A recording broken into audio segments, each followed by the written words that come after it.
This day in Philly sports history is proud to be a part of the Clashing Conferences Sports Fan Network, where passionate fans make powerful content. Check out theclashingconferences.com and join the squad today.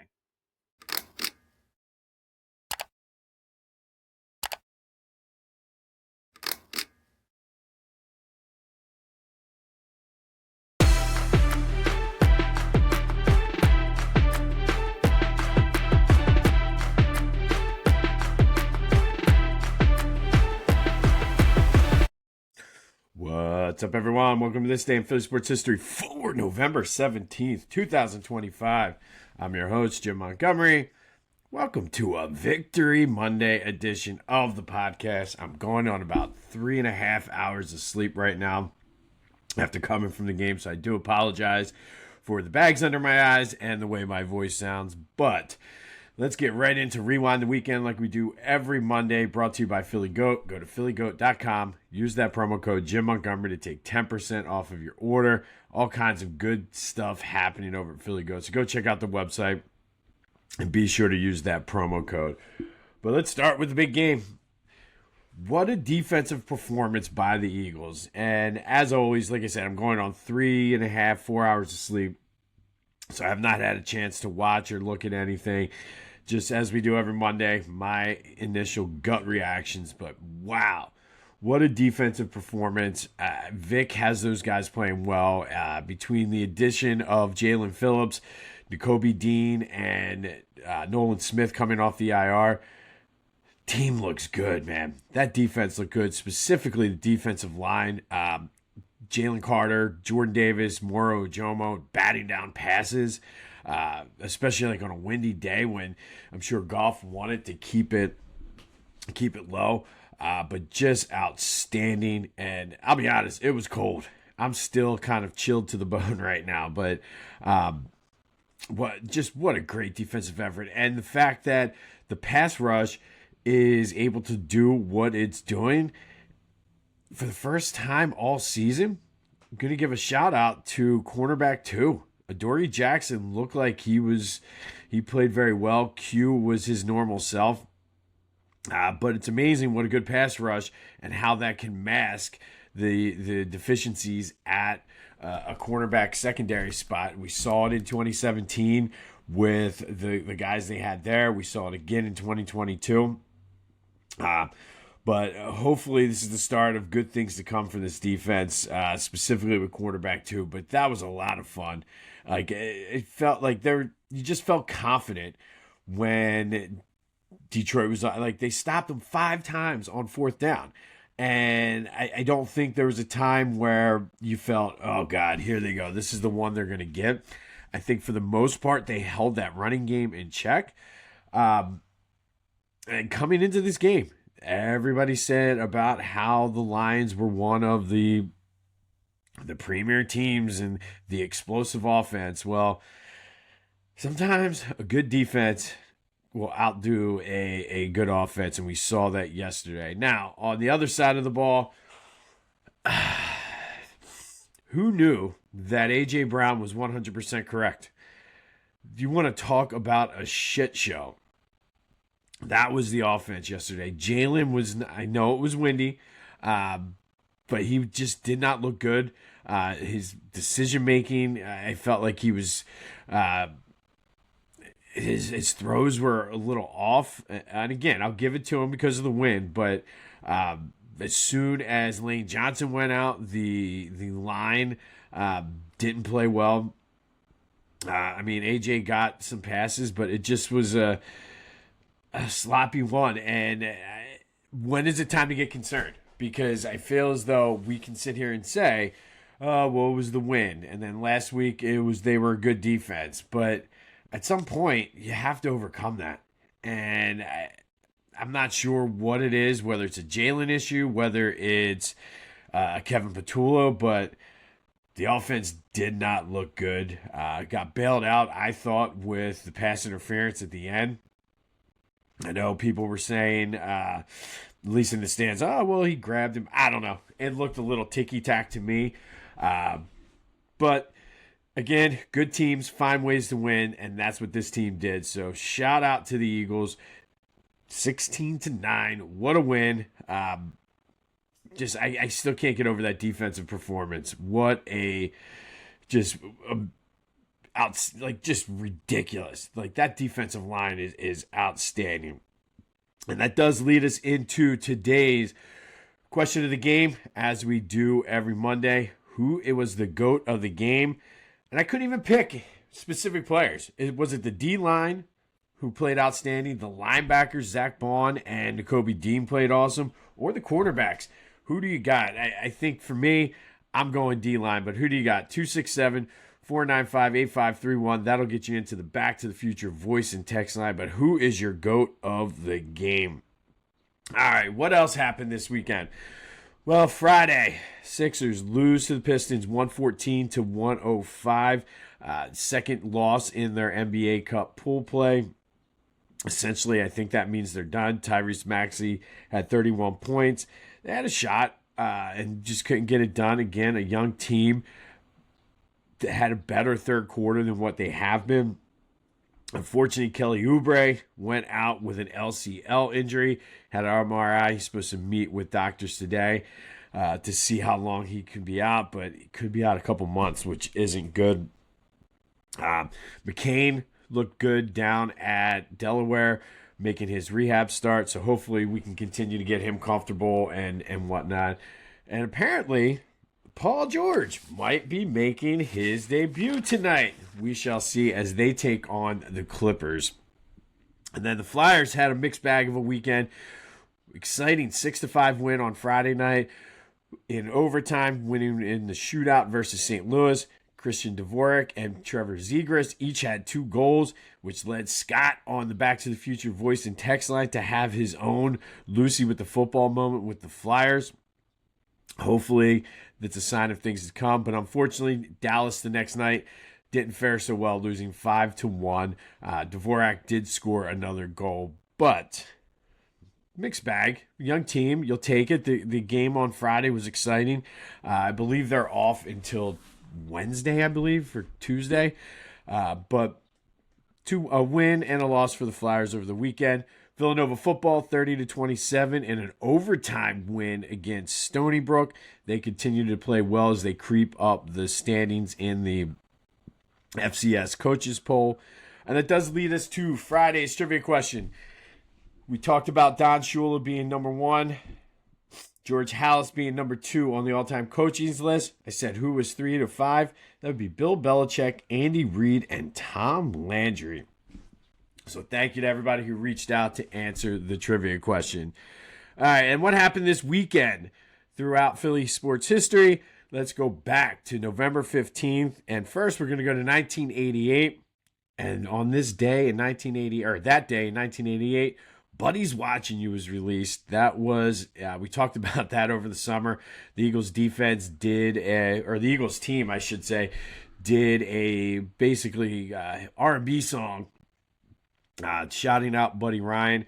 It was something that every team was doing around this time. Every team had their own little thing. So if you feel like got some time to kill, go down the rabbit hole of the 80s rap, hip-hop, whatever, R&B songs that the NFL players were making. And in 2004, Eagles bounced back from their first loss with a Monday Night Football beatdown of the Dallas Cowboys, 49-21. Donovan McNabb threw for 345 yards, 4 touchdowns, 3 of them to Terrell Owens, proving that at least for the time being, everything was good between the two of them. And then in 2010, it was another beatdown on Monday Night Football, this time in Washington. Eagles going down to Washington, winning 59-28. Michael Vick with 333 yards, 4 touchdowns, 80 rushing yards, and 2 touchdowns. Jerome Harrison with 109 yards and a touchdown. The defense sacked Donovan 2 times and forced 3 interceptions. I remember the game well. And then on November 16th, 2008, Eagles tied the Cincinnati Bengals 13-13. Everybody remembers this game because it was when Donovan did not know the rules and didn't know you could tie in an NFL game. And then in 1988, one night after losing to the Bulls, the Sixers returned home and finished their home-and-home with them to beat the Bulls 123-110. Michael Jordan with 52 points on 83% shooting. But Charles Barkley was no slouch either. 42 points on 72% shooting and added 16 rebounds.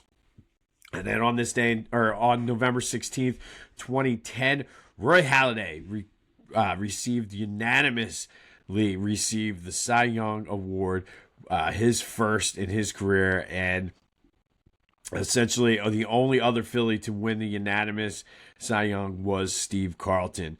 But that is Rewind the Weekend, brought to you by Philly Goat. Go to phillygoat.com, use the promo code Jim Montgomery to take 10% off of your order, and go Birds.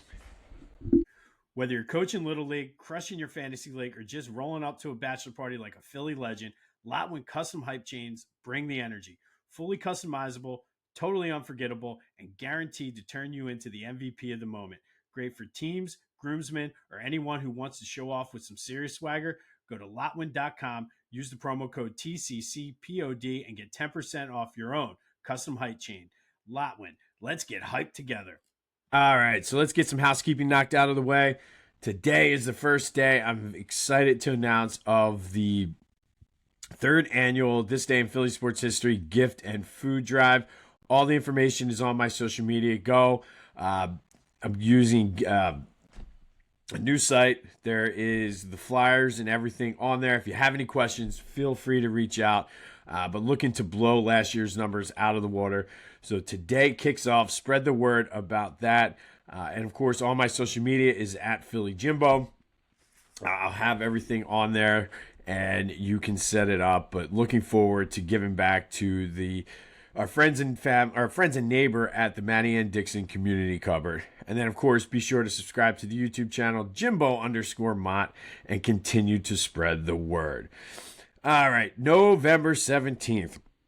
And on this day in 1981, Mike Schmidt won his second consecutive MVP. It was only the third time in National League history that a player won back-to-back. Of course, it's been done quite a few times since then. And then, ironically enough, future Philly, Dale Murphy, won it the next 2 years in 82 and 83. But on this day, it was Mike Schmidt winning his second consecutive MVP award. Fast forward 4 years, and the Flyers, who were still mourning the loss of Pelle Lindbergh, beat the Islanders 5-4 in overtime. Tim Kerr scored 2 goals. Murray Creven had the overtime winner as the Flyers win their 13th straight. It was short-lived, though, as 2 nights later, the Islanders would get the Flyers up in New York. But Flyers winning their 13th straight game on this day in 1985. And then in this day in 2002, one of my all-time favorite games and probably Donovan McNabb's signature moment as an Eagle happened. He was sacked on the third play of the game, broke his ankle. Everybody thought it was a sprain. Stayed in and played the entire game. Went 20 for 25, 255 yards, and 4 touchdowns on a broken ankle. Deuce Staley added 135 rushing yards. The defense was outstanding once again, sacking Jake Plummer 4 times as the Eagles beat the Cardinals 38-14 with Donovan McNabb throwing 4 touchdown passes on a broken ankle. Say what you want about Donovan, but gutsy performance on this day as the Eagles beat the Cardinals. This is, of course, the series of events that led to Coy Detmer and A.J. Feely kind of holding down the fort until McNabb was ready to come back in time for the playoffs. And then, of course, on this day in 2021, the original Fanatic came back. If you remember, there was an issue with the copyright of the original Fanatic, and they had the now I guess we'd call it the Temu Fanatic. It looked very, very similar, but you could tell it was not the same. Well, all of that was worked out on this day back in 2021, and the original Fanatic was back, getting rid of the Temu Fanatic. All right, and then finally today, it's going into the Thanksgiving season. We're kicking off the gift and food drive today. So we're going to go through our list of what we're thankful for as Philly sports fans. And number 1, right now, today, we are thankful for the Eagles. They're defending champions. They are the top seed right now in the NFC. It certainly did not look pretty yesterday, but it didn't have to be. And if you're a fan of defense, that was a beautiful thing. That was a masterclass on defense by Vic Fangio and those players. But you got to be thankful for a team that is consistently in the top in the NFL, a team that every week in, week out, year in, year out, you have a shot. And I think as sports fans, it's really all you can ask for, knowing that you have a chance, a legitimate chance. We've been through, I talked about this last week. This is hands down the best 5-year stretch in Eagles history.